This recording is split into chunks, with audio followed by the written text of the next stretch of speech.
Hallelujah. आज इस बहुत ही ब्यूटीफुल और परमेश्वर की बनाई हुई एक वंडरफुल लोकेशन से, इन भेड़ों के पास से आज मैं आपको परमेश्वर का वर्ड देने जा रहा हूँ। मेरा बिलीव है कि आज जो कुछ आप परमेश्वर की आत्मा से सुनेंगे, आपकी स्पिरिचुअल लाइफ्स सेम नहीं रहेंगी और परमेश्वर का आत्मा आपको मैसेज देगा और वो आपको सिखाएगा और वो आपको समझाएगा।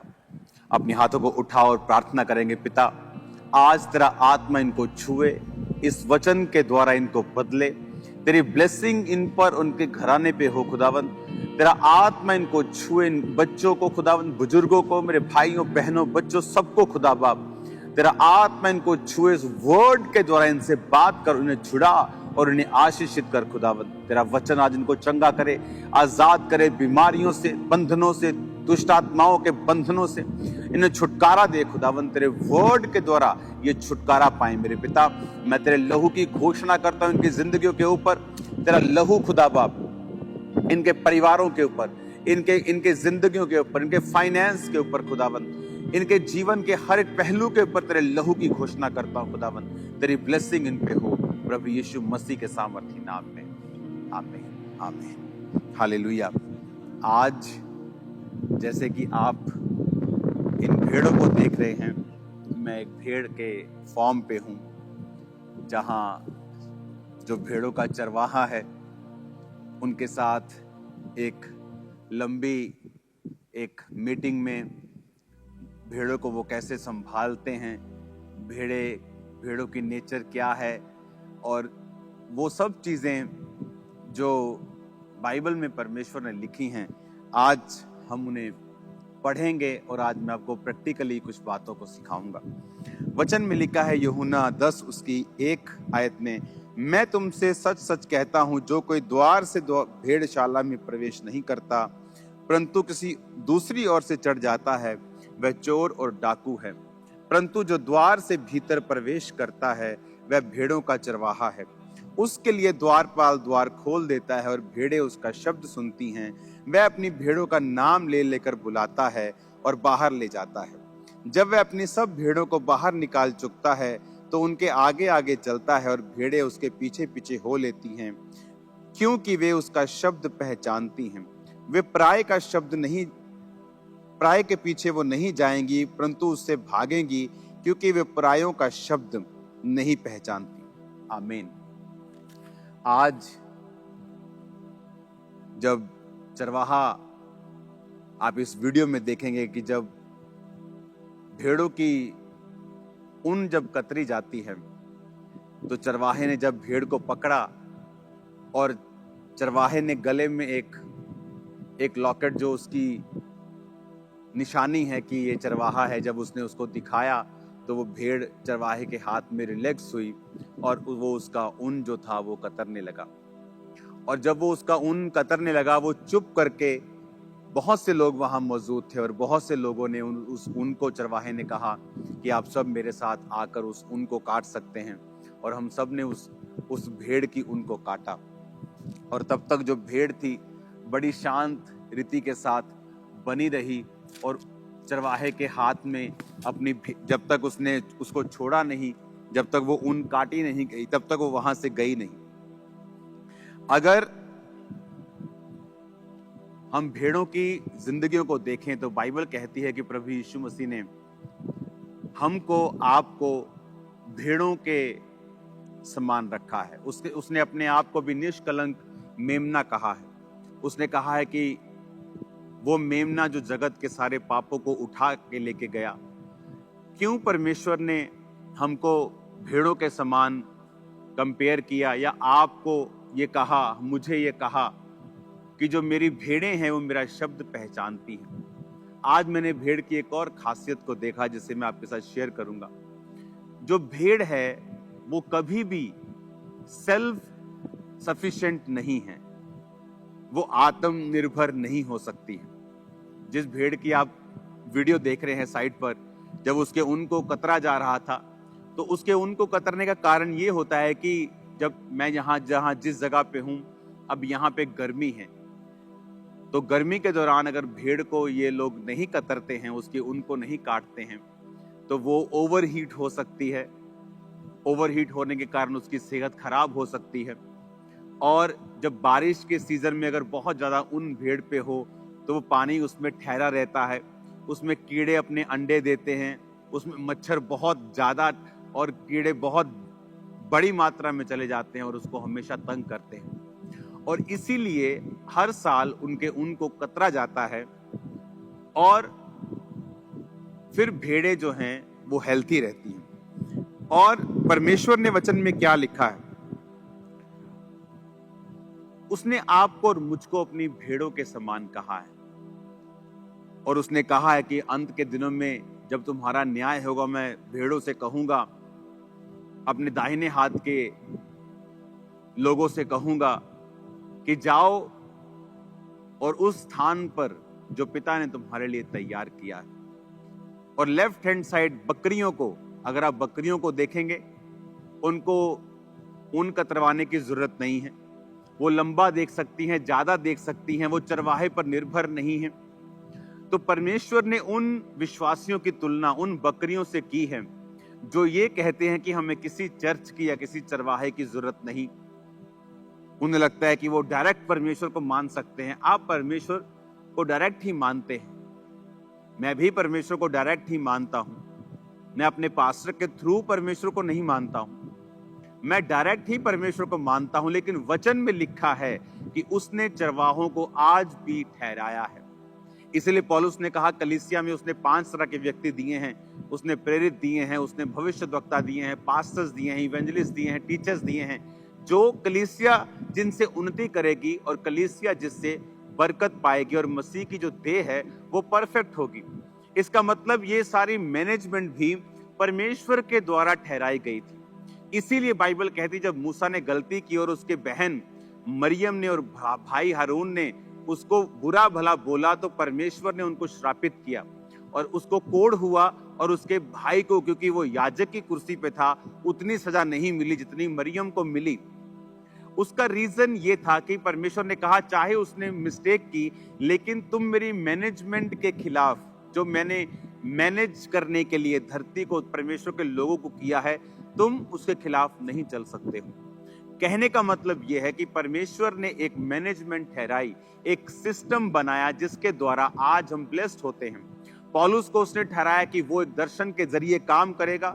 पौलुस को परमेश्वर ने एक ग्रेस का दर्शन दिया, चाहे वो गमलियल और बड़े बड़े विद्वानों के पांव में वो पड़ा था, वो इब्रानी था, वो बिन्यामीन के गोत्र का था, वो पढ़ा लिखा था, बड़ा रसूखदार आदमी था, एक बड़ी संस्था का मेंबर था, जो उस जमाने की एक बहुत बड़ी धार्मिक और बहुत बड़ी रेप्यूटेबल संस्था थी।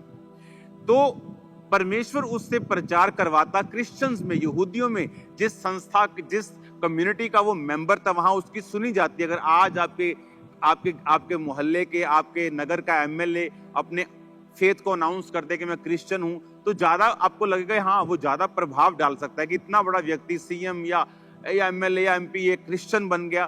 तो लेकिन परमेश्वर ने पौलुस से वो काम नहीं करवाया। परमेश्वर ने पौलुस को कहा कि तू अन्य जातियों में जाएगा जो उसको जानती तक नहीं थी, ताकि परमेश्वर ये साबित कर सके कि सब कुछ ग्रेस के द्वारा ही है। आमीन। तो हम जानते हैं कि सब कुछ ग्रेस के द्वारा है, लेकिन परमेश्वर ने फिर भी चरवाहों को ठहराया है और पौलुस को एक दर्शन दिया। और वचन कहता है, जो जो विश्वासी, जो जो कलीसिया पौलुस के उस दर्शन में उसके संग रहा, परमेश्वर ने उनको आशीषित किया। और फिर पौलुस ने भी कहा इस कलीसिया को कि ये तेरी सारी जरूरतें परमेश्वर स्वर्गीय भंडारों से पूरा करेगा, महिमा सहित मसीह यीशु में पूरा करेगा। परमेश्वर ने उनको आशीषित किया। क्यों? क्योंकि पौलुस जो था वो परमेश्वर के दर्शन में था।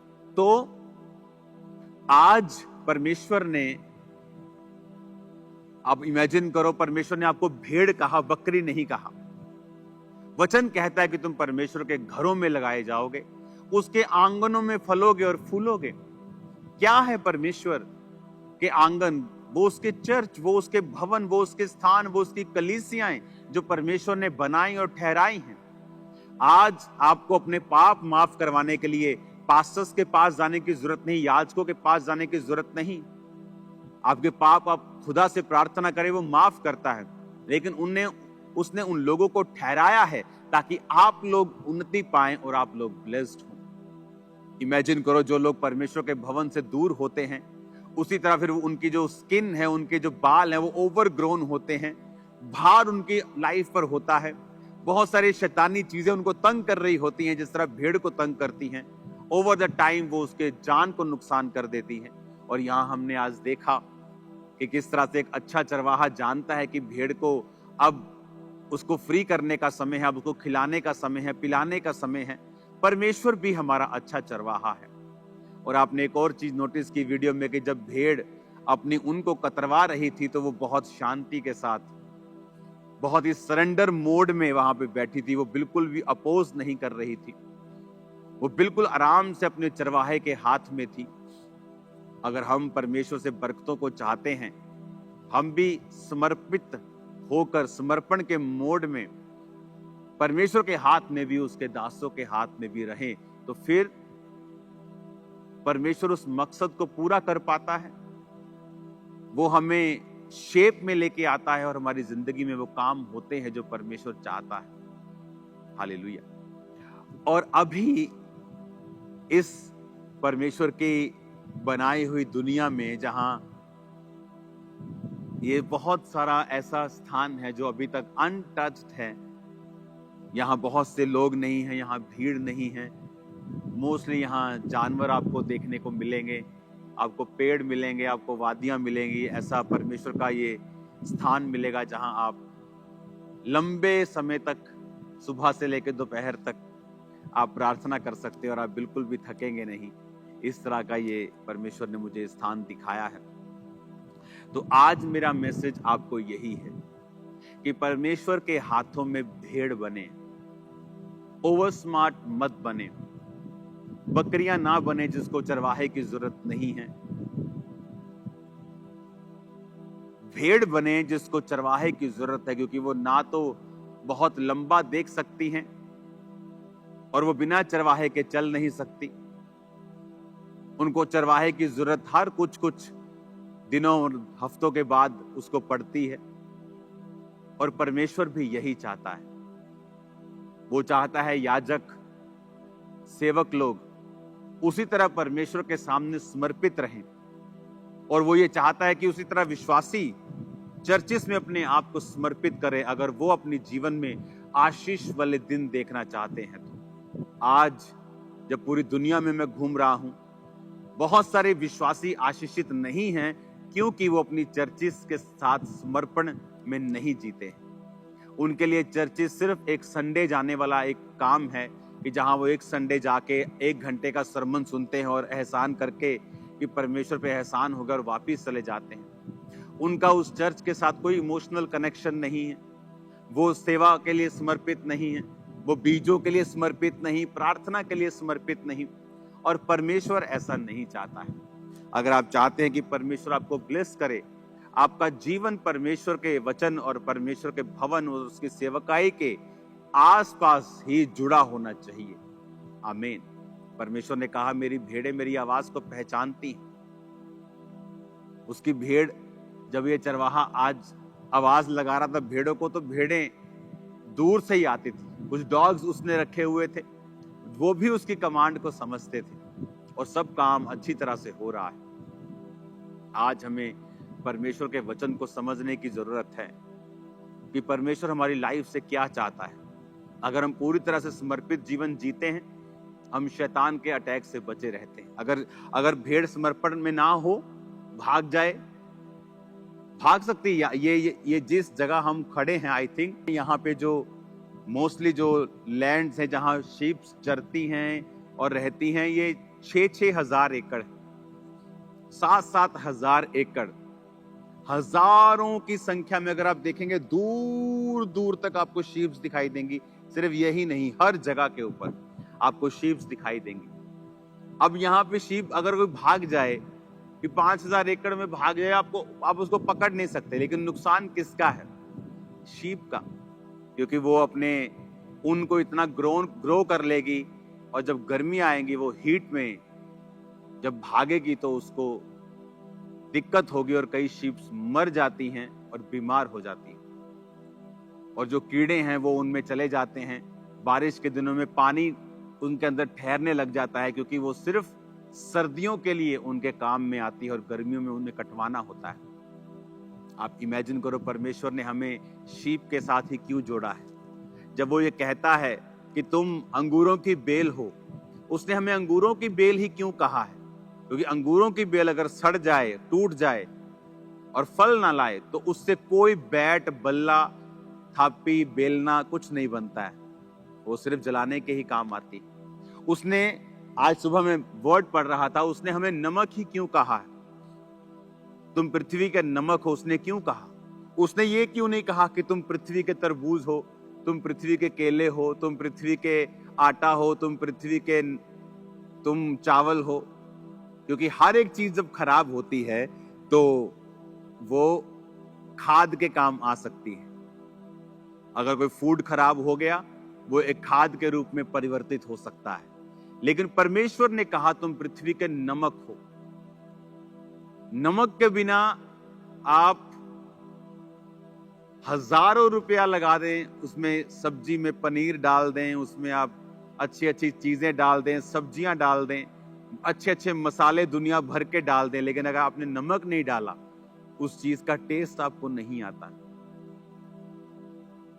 नमक के बिना सब चीजें बेस्वाद होंगी। लेकिन परमेश्वर ने कहा, जिस तरह तुम्हारी वैल्यू ज्यादा है जब तुम मुझ में बने रहोगे, और अगर तुम मुझ में बने नहीं रहोगे तो नमक जब खराब हो जाता है, वो खाद के रूप में भी काम नहीं आता कि चलो खेतों में डाल दो, खाद बन जाएगी। परमेश्वर ने कहा वो सिर्फ मनुष्यों के पैरों के नीचे रौंदा जाता है।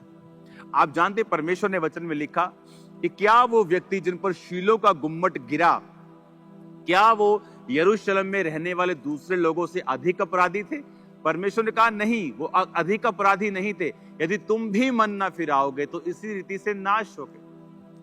आज परमेश्वर का वचन हमें सिखाता है कि हमें जो वर्ड कहता है कि भेड़ के समान समर्पण करते हुए अपने जीवन को परमेश्वर को देना, क्योंकि हम जानते हैं कि परमेश्वर के बिना हम कुछ नहीं कर सकते।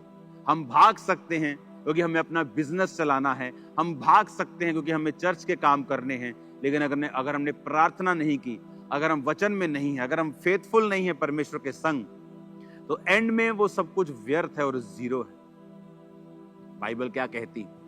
उसने कहा अगर तुम भी मन नहीं फिराओगे तो उसी रीति से नाश होगी। ये नहीं कि तुमने ज्यादा पाप किए इसलिए, कि कम पाप किए इसलिए। उसने कहा अगर तुम मन नहीं फिराओगे, अगर तुम्हें पता है कि वर्ड क्या कहता है कि हमें समर्पित रहना है, किसकी तरह? भेड़ की तरह, बकरी की तरह नहीं, भेड़ की तरह, कि हमें परमेश्वर की जरूरत है, हमें उसके वर्ड को सुनना है, हमें चर्च को फॉलो करना है, हमें अपने परमेश्वर जो दास ठहराए हैं उन्हें फॉलो करना है, हमें परमेश्वर की आज्ञाओं को मानना है, परमेश्वर के भवन के साथ वफादार रहना है, परमेश्वर के साथ वफादार रहना है, प्रभु के संग चलना है, रोज प्रार्थना करना है, पवित्रताई में रहना है, परमेश्वर के योग्य जीवन जीना है। ये परमेश्वर चाहता है हमारी लाइफ से। हालेलुया। आज इस जितने दुनिया में मैंने स्थान घूमे हैं, ये उनमें से टॉप 3 में मैं इसे रखता हूं कि मोस्ट ब्यूटीफुल प्लेसेस कहाँ हूं मैं। आपको मैं अगली बार अगले हफ्ते जरूर बताऊंगा मैं कहाँ हूं, आकर बताऊंगा आपको, क्योंकि ये अगले संडे बड़ी मीटिंग होगी और उसके बाद पार्टनर मीटिंग आ रही है, आपको मालूम होना चाहिए। फिर बड़ी मीटिंग आ रही है, तो बहुत सा डिलीवरेंस वर्क वहां पे परमेश्वर का आत्मा करेगा और आप लोगों की लाइफ सेम ना होगी, जिंदगियां सेम नहीं होंगी। आज से अपना जीवन परमेश्वर को समर्पित करें और ये समझें कि अगर आप क्रिश्चियन हैं तो परमेश्वर ने आपको स्पेशल ब्लेसिंग्स दी, पर यह भी समझे कि अगर क्रिश्चियन बिगड़ जाए तो फिर वो जलाने के, पांव के नीचे आने के ही काम आ सकता है और किसी चीज के नहीं। क्योंकि परमेश्वर ने कहा जो नहीं जानकर पाप करेगा वो थोड़ी मार खाएगा, जो जानबूझकर पाप करेगा वो ज्यादा मार खाएगा। अगर हम क्रिश्चियन हैं, वर्ड को समझते हैं कि अगर हम इस समर्पण में नहीं चलेंगे और भेड़ों के समान नहीं होंगे तो तो फिर हम अपने ही उन अटैक्स का जो शैतान करेगा, उस हीट का जो उस ऊन के कारण आती है, जब भेड़ ऊन नहीं कतरवाती और भाग जाती है, तो उसका रीजन फिर हम खुद होंगे, क्योंकि चरवाहा उसी को कत सकता है, उसी की केयर कर सकता है जो उसके पास हो। हालेलुया। आज इस सुंदर और परमेश्वरीय स्थान के ऊपर से मैं आपके लिए प्रार्थना करता हूं और आपके लिए मांगता हूं कि परमेश्वर आपको समर्पित जीवन दें, आपको ब्लेस्ड जीवन दें। परमेश्वर आपको एक ऐसा जीवन दे जो अपने चरवाहे को, परमेश्वर को, जो हमारा स्वर्गीय चरवाहा है, स्वर्गीय पिता है, कि आप उन्हें खुश कर सके। आपकी लाइफ ऐसी होनी चाहिए, उससे भागे नहीं। आप चरवाहे से भागेंगे तो चरवाहे का नुकसान नहीं होगा। अगर आप चरवाहे से, पिता से भागेंगे तो आप ही अपने ऊपर एक भार पैदा कर रहे हैं। आप उनका भार पैदा कर रहे हैं जो एक दिन हीट पैदा करेगी, एक दिन बीमारी पैदा करेगी, पानी को इकट्ठा कर लेगी, बीमार कर देगी, मुश्किलें पैदा कर देगी। और परमेश्वर ये नहीं चाहता है। जब इस ऊन को मैंने काता, आप देखो वीडियो में, तो जब वो भेड़ वहां से गई तो वो बहुत हैप्पी थी, क्योंकि वो लाइट होके वहां से, लाइट वेट होके वहां से गई और वो खुश थी। जब हम परमेश्वर के प्रेजेंस में रहेंगे, उसके वर्ड को हम फॉलो करेंगे और जो परमेश्वर कहता है हम वो करेंगे, लाइफ कभी भी सेम नहीं होगी। आज हमें जरूरत है वर्ड पे चलने की, परमेश्वर की आत्मा की बात को सुनने की, अच्छी भेड़ के समान उसको फॉलो करने की। फिर जिंदगी कभी सेम ना होगी। इंसान अपने दुखों का कारण खुद ही है। परमेश्वर उसी की रक्षा करता है जो उसके बाड़े के अंदर है। अगर आप प्रभु से भागेंगे तो कुछ दिन आपको अच्छा लग सकता है, कुछ दिन फ्री महसूस हो सकता है कि ओ वाओ, मैं कितना फ्री हो गया हूं, कोई चरवाहा नहीं, कोई सीटी नहीं, कोई डॉगी नहीं मुझे तंग कर रहा, कोई मुझे लेने नहीं आ रहा, मैं फ्री हूं। लेकिन धीरे धीरे वो बोझ बनने लगता है। मैंने बहुत से लोगों को देखा, जब चर्च से या कहीं परमेश्वर की प्रेजेंस से भागते हैं तो कुछ दिन बहुत उनको एंजॉय लगता है, बहुत अच्छा लगता है, उनको फ्री हो गए, कोई टेंशन नहीं। लेकिन धीरे धीरे रियलिटी हिट करती है और तब वो पहले से अधिक दुखी और बीमार होकर फिर परमेश्वर के पास आते हैं। तो परमेश्वर ने कहा कि तुम क्यों अधिक मार खाना चाहते हो, आओ परमेश्वर के सामने समर्पित जीवन को जिए, ताकि परमेश्वर अपनी भेड़ों के समान हमें देखे। फिर वो आपको चरवाहा, ऐसा चरवाही करवाएगा, फिर आप बोलेंगे यहोवा मेरा चरवाहा है, मुझे घटी ना होगी। वो आपको हरी हरी चरगाहों पर लेके जाएगा, पानी भी देगा, जरूरतों को पूरा भी करेगा, आपको रक्षा भी देगा, सुरक्षा भी देगा, भेड़ियों से भी बचाएगा, वो आपको शैतान से भी बचाएगा और आपकी जिंदगी की जरूरतों को पूरा भी करेगा।